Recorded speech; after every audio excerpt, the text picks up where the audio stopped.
La parole est à Monsieur Roger Gérard Schwarzenberg pour le groupe RRDP.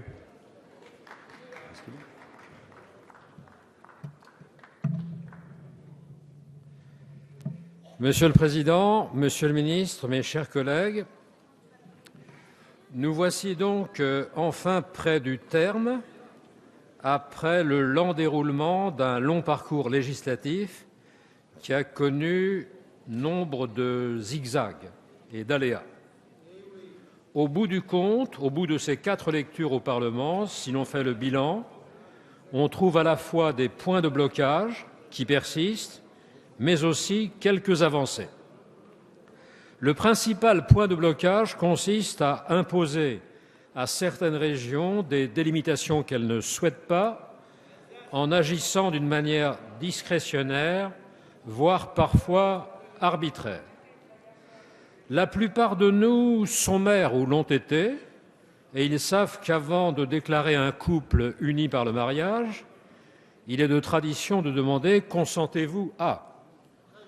L'agence matrimoniale gouvernementale dédiée aux unions régionales procède souvent autrement, en imposant à certaines régions des mariages forcés. C'est le cas par exemple pour le Nord-Pas-de-Calais, pour l'Alsace, pour Midi-Pyrénées, pour le Languedoc-Roussillon, pour l'Auvergne. À l'inverse, ce projet de loi comporte aussi des célibats imposés.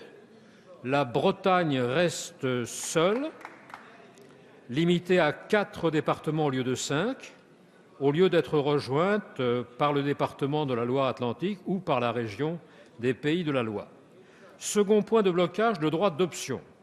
Désormais, il faudra l'accord à la majorité des 3/5 des suffrages exprimés des 3 assemblées délibérantes des 3 collectivités concernées, au lieu de la majorité simple, comme c'est le cas aujourd'hui dans le droit positif. Parmi ces 3 votes, il y aura notamment le vote de la région initiale d'appartenance. Ce vote contribuera à rendre le droit d'option purement théorique et illusoire aussi inatteignable qu'un mirage. Il y a là, au fond, une prime au conservatisme et une référence implicite à la devise peut-être de Guillaume d'Orange « Je maintiendrai ». Mais soyons équitables dans ce bilan. Au fur et à mesure des différentes lectures, le gouvernement a accepté notamment 2 avancées importantes qui correspondent à nos demandes.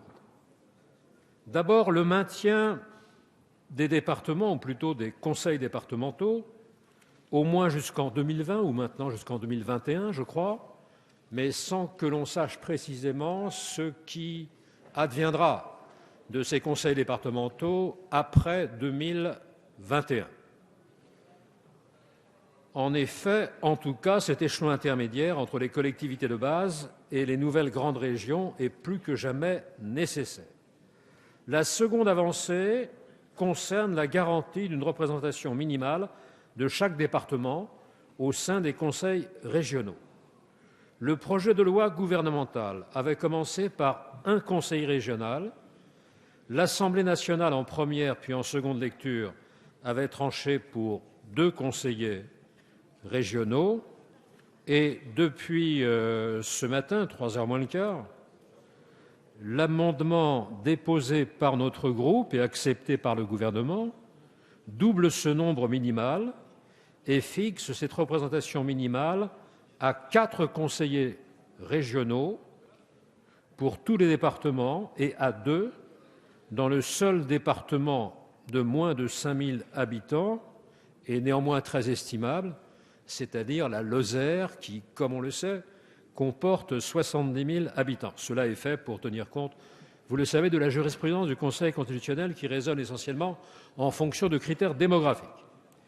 Les petits départements à faible démographie auront donc la garantie d'une meilleure représentation au sein des nouvelles grandes régions.